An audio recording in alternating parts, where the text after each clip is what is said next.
ถึงข่าวเฮาง่ายขึ้นผู้หูเกิดขึ้นมาสวยผู้หูทางกายเฮาแนมเห็นแต่ว่าพระธรรมศาสตร์หูอยู่ในกายเฮาทุกคนเฮาแนมบ่เห็นความเป็นพระสิมีอิสระมีพลังมีอานุภาพนี่ขึ้นอยู่กับเฮาสวยเฮาเองก็ขึ้นอยู่กับธรรมศาสตร์จัดสรรให้เฮามาทำหน้าที่ก็อยากให้เข้าใจถึงว่าเฮามาสวยเอาสันในเฮาเองเป็นหลักคือสวยเอาพระของเฮาสวยเอาผู้หูของเฮาสวยเอาเฮาเองให้มีความระลึกมีความรู้สึกแต่มันระลึกรู้สึกบ่ถี่บ่ต่อเนื่องเพราะมีสิ่งปิดกั้นในเฮาหายใจยังบ่ลงเรียนเพราะว่ามันมีสิ่งทับเต็งมีสิ่งอุดตันความคิดก็มีผู้ครอบงำความเว้าความจาของเฮาก็มีปัญหาอยู่บ่อนว่ามีอำนาจสั่งเฮาจึงเว้าหายเว้าขึ้นเว้าแห้งเว้าลังเว้าหยาบเว้าแข็งเว้าบ่จริงเว้าไปโลโลเลเลเว้าไปตาม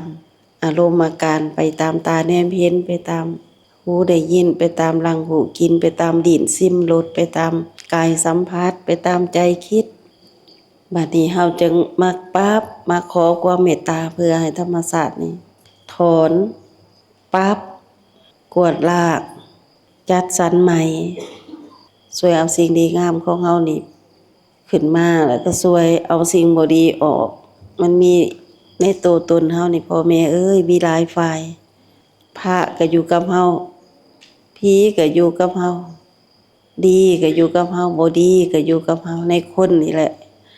เก่งจนว่าสร้างยนต์สร้างยานอวกาศได้ไปตั้งสถานีดาวเทียมได้สร้างอินเทอร์เน็ตให้เฮาได้รับ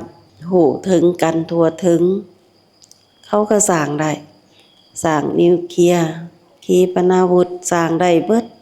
ถล่มกันเขาเก่งมีการหลอกการลวงกันแต่เฮานี่มีการช่วยเหลือกันเฮาเก่งทั้งล้านช่วยเหลือกันเรื่องความเมตตาเรื่องความสงสารเรื่องความพยายามช่วยกันให้ลมหายใจลงให้สมองปลดปลงให้มีการปรับใหม่จัดสรรใหม่ขัดเอาสิ่งที่มันบ่มีประโยชน์ความคิดยึดติดฝังลึกเหนียวแน่นอยู่ในหัวใจอยู่ในสมองกวาดล้างออกโดยธรรมศาสตร์ขอให้เฮาเข้าใจตามเฮาอ่านเด้อเฮาอ่านนี่เฮาอยากรู้จักพ้นจากความทุกข์ทางกายเฮามีความเจ็บมีความปวดมีความเปลี่ยนแปลงคือความเสื่อมใจเฮาก็มีความหนักอกหนักใจเฮาอยากรู้จักพ้นเฮาบ่อยากมาเวียนว่ายตายเกิดเป็นคนเป็นสัตว์เป็นคนจนคนรวยเป็นผู้นั้นผู้นี้แล้วก็บ่อยากให้มีการเกิดทางหัวใจเรื่องทางหัวใจนี่เฮามองข้ามเฮาบ่เห็นทางตาแต่เฮาสามารถเห็นได้ทางสติปัญญาว่าเฮามีการเกิดไปตามอารมณ์อาการเกิดไปตามเรื่องตามปัญหาเกิดไปเป็นผีเป็นเผชเป็นยักษ์เป็นมารเป็นไปตามอารมณ์อาการ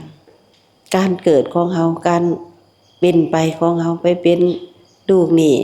ไปทนทุกข์ทรมานไปเป็นหมู่ฝูงผีไปเป็นทาสของเขาไปเป็นฝูงผีหมู่นั่นหมู่นี่ไปตามเจ้าจอมเอาเฮาไปเฮาเองก็สร้างฤทธิ์ผิดทรงอำนาจอยู่กับตัวเฮาเองเฮามีความผิดพลาดฤทธิ์ผิดทรงอำนาจก็เกิดย้อนความผิดพลาดในชีวิตของเฮาก็อยากรู้จักพ้นแล้วก็อยากรู้จักพ้นจากผู้ที่เขามาเบียดเบียนครอบงำเฮาจักแม่นไผจักแม่นอันใดเจ้านั่นเจ้านี่พี่ฝะพี่แทนพี่เสือพี่ก่อนพี่ล่ำพี่เจ้าภูมิเจ้าที่เจ้าเงือกเจ้าหน้าปากกระดิ่งอันใดมันมีมาเบิดจะแม่นพี่ฟูงใดกราบไปเมิดไหวไปเมิดย่อมือไปใส่เมิดเป็นไตตนสงสารงมงวยงมง่ายบ่ฮู้เรื่องบ่เข้าใจผู้นั้นเกิดมาเป็นเจ้าเป็นจอมก็ไปกราบไปไหว้ผู้นี้เกิดมาเป็นเจ้าเป็นจอมเป็นหมอเทียมเข้าห้างเทียมส่งก็ไปกราบไปไหว้เอาไปเอามาก็สร้างวัตถุขึ้นมาก็เอิ้นว่าวัตถุมงคลที่จริงหั่นเป็นสิ่งที่ปลุกเสกสร้างกันขึ้นเศษความโมโหบ่แจ้งเจ้าของใส่อันนั้นบ่แม่นธรรมบ่แม่นวินัย อันนั้นบ่แม่นผู้ฮู้ผู้แจ้งเป็นวัตถุกระตุ้นกาถาอาคมเศษสันปั่นแต่งขึ้นซักยันนั่นยันนี่เอาไปเอามาซักใส่หัวซักใส่ดินซักใส่คอซักใส่หลังใส่ไหล่เฮาคือเป็นไปตามอำนาจความอยากของผู้อื่นความหลงของผู้อื่นเด้เป็นไปโตตนเฮานี่เป็นธรรมชาติแต่บ่เป็นธรรมชาติบริสุทธิ์ย้อนเฮาบ่ฮู้บ่เข้าใจผ้าก็ถูกทับถูกนักถูกเต็งถูกเข้าข่มเหงญาณก็ฝังอยู่บ่ฮู้บ่แจ้งปิญญาณก็เกิดมาเป็นผีเป็นเพศบ่แม่นเป็นญาณหูญาณแจ้งเป็นวิญญาณหลอกลอยไปปุ่นไปผีก็ขอให้เข้าใจว่าเฮาทั้งหลายถูกหลงไหลถูกไปตามฤทธิ์พิษสงอำนาจของเฮาเองถูกไปตามฤทธิ์พิษสงอำนาจของผู้อื่นของพวกเจ้าพวกจอมพวกลึกลับก่อนเฮาบ่ทันมาเกิดมันก็มีอยู่ในโลกนี้มีสิ่งลึกลับโลกอันนี้เขาเก่งสุดๆเลยที่เขาครอบงำบ่ให้เฮาหลุดเฮาพ้นเฮาก็แฮงมาหลงเข้าไปวัดกับพุทธังธัมมังสังฆังบัดออกจากวัดกับเจ้าภูมิเจ้าทีเจ้าหิงเจ้าหอเต็มอยู่จักอันใดก็คนมากราบมาไหว้เป็นตาหนาสงสารเด้บ่จักสลดสังเวชตนเองบ่จักเอาตนเองออกจากโลกทุกข์โลกคุ้มขังโลกคุกใหญ่การตรัสรู้เกิดขึ้นก็เพื่อให้เฮาหลุดเฮาพ้นจากสิ่งงมงายงมง่ายจากฤทธิ์พิษสงจากอำนาจจากความบ่ฮู้บ่แจ้งในกายของคนเกิดเป็นเทวโลกก็ได้ฤทธิ์พิษสงอำนาจหลายเป็นมารโลกก็ได้เป็นพรหมโลกก็ได้เป็นหมู่สัตว์ทั้งหลายสมณพราหมณ์เทวดามนุษย์ก็ได้แต่เฮาบ่ฮู้จักว่าเฮาเกิดเป็นหยังอยู่ในหัวใจเฮาเกิดเป็นหยังเฮาก็เป็นไปแบบนั้นอารมณ์อาการเฮาเป็นไปแบบนั้นแต่เฮาก็ไปเป็นแบบนั้นก็ไปสะกิดอยู่หันอยู่นี่กายบ่ทันตายแต่ในกายเกิดอยู่ตลอดเวลาเฮาบ่ฮู้จัก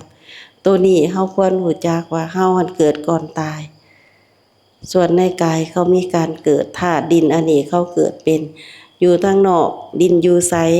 ใบไม้ตกลงใส่ก็เป็นเห็ดเพาะใบไม้ตกลงใส่ก็เป็นเห็ดละโงกเป็นไปได้หมดเห็ดแดงเห็ดหน้าเสาเข้าไข่เห็ดอิฐเขาก็เกิดไปตามใบไม้ตกลงใส่ดินเฟื่องต้นข้าวก็เกิดเป็นเห็ดให้เฮากินเฮาก็สมาบ่พากันคิดว่าเรื่องธรรมชาติมีการเกิดสีสันปั่นแต่งดอกไม้สวยงามเป็นเม็ดเฮาบ่เห็นสีพอไปกาเลยเกิดเป็นต้นเป็นหลอกขึ้นมาใบไม้แต่ละสีต่างกันต้นไม้มีหมากให้เฮากินเฮาคือบ่เงิดเรื่องธรรมชาติมีหวานมีสุกมีขมมีเปรี้ยวเฮาก็เห็นอยู่บัดเข้าเศษหลอกเศษดวงเฮานี่พอใจเมิดเงินเฮาก็เอาไปซื้อพ่อแม่พี่น้องเอ้ยยอดบุญแท้ๆยอดอันประเสริฐคือสติเด้อระนึกได้สัมปชัญญะหู้สึกระนึกหู้สึกนี่แม่นสูงสุดตั้งใจประกอบกันเข้าให้อยู่กับเฮาเองให้เฮาอยู่ในความถูกต้องอยู่ตลอดเวลาอยู่กับความจริงอยู่ตลอดเวลาอยู่กับการเคลื่อนไหวอยู่กับลมหายใจสูงสุดอยู่กับลมหายใจสูงสุดอยู่กับการเคลื่อนไหวอยู่กับการคิดการเว้าการกระทำเป็นเรื่องสูงสุดอยู่กับความถูกต้องอยู่ตลอดเวลาอยู่กับความจริงอยู่ตลอดเวลาใส่ความเมตตาต่อตนเองต่อผู้อื่นช่วยเหลือตนเองช่วยเหลือผู้อื่นรู้จักจาคะสละรู้จักเพื่อแผ่เพื่อช่วยตนเองการให้คือการช่วยตนเองการเอื้อเฟื้อเพื่อแผ่เป็นการช่วยตนเองเฮาเกิดมาบ่แม่นเฮามาเอาเฮาเกิดมาใส่หนี้เฮาเกิดมาตอบแทนคุณเฮาเกิดมาเพื่อมาหลุดมาพ้นแต่เฮาบ่หลุดบ่พ้นเพราะอำนาจเบียดเบียนครอบงำเฮาบ่พอใจไปกราบเอาพวกฤทธิ์พิษสงอำนาจจมนำกันบ่ฮู้บ่แจ้งหาเงินได้ก็ไปซื้อของหลอกหาเงินได้ก็ไปซื้อของมาครอบงำเจ้าของโอ้ยเป็นตาน่าสงสารสติระลึกรู้สึกบ่มีใจตั้งมั่นบ่มีพลังภายในเจ้าของบ่มีญาณเจ้าของทั้งเก่าทั้งใหม่จมลงไผ พระเจ้าของก็ถูกทับนักเต็งถูกฮ้อนไหม้เผาผลาญทรมานด้วยเฮาเองบ่ฮู้บ่แจ้งบ่เข้าใจไปค้นเอาแต่เรื่องฤทธิ์พิษสงอำนาจมาเบียดเบียนครอบงำสร้างวัดก็สร้างยังบ่แล้วสร้างกุฏิวิหารก็สร้างยังบ่แล้วมาสร้างบ้านให้ผีอยู่มากราบผีโอ้ยผีหอน้อยผีหอใหญ่ผีรักเมืองผีบ่ไหนก็พากันไปกราบเฮาจังสิตื่นด้วยตัวเฮาเองเฮาจังสิรู้จักว่าตายเฮาสมาพากันหลงใดนำของเก่าของหลังแท้เสือตามๆกันฟังตามๆกันแต่บ่ได้พิสูจน์มื้อนี้40กว่าชีวิตมานั่งพิสูจน์ความรู้ความสามารถของผู้รู้มาพิสูจน์ผ่าธรรมศาสตร์รู้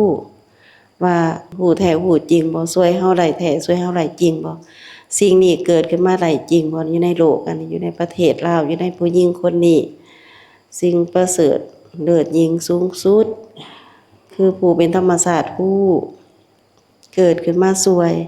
เฮาก็ได้พิสูจน์กันมาแหละทั้งหมดทุกคนก็สิประมาณ1,000คนตามตัวเลขเนาะทางเมืองไทยเมืองลาว1,000 กว่าคนที่เฮาช่วยกันนี่บ่แม่น1,000 กว่าคนมากราบไหว้เอาดอกไม้ธูปเทียนมาบูชาบ่แม่น1,000 กว่าคนมานั่งฟังซื่อๆบ่แม่น1,000 กว่าคนเข้ามาฝึกเข้ามาปฏิบัติการเข้ามาฝึกมาปฏิบัตินี่สำหรับศูนย์ปฏิบัติธรรมรักษา18เฮานี่บ่แสนก็หลายหมื่นนะการได้ช่วยเหลือ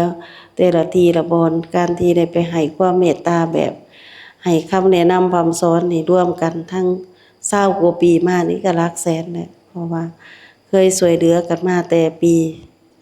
2001จนฮอดปัจจุบันนี่25 ปีเลยเนาะก็ขอให้พอใจกับเจ้าของเด้อให้รู้จักเคารพเจ้าของให้มีศรัทธาช่วยเจ้าของให้เคารพพระเจ้าของให้ช่วยเอาพระเจ้าของเด้อให้ตั้งอกตั้งใจให้เอาใจใส่กับการติดตามลมหายใจเข้าออกให้เอาใจใส่กับการเตรียมพร้อมให้เปิดใจ 100% พระธรรมศาสตร์ผู้เป็นผู้ช่วยเฮา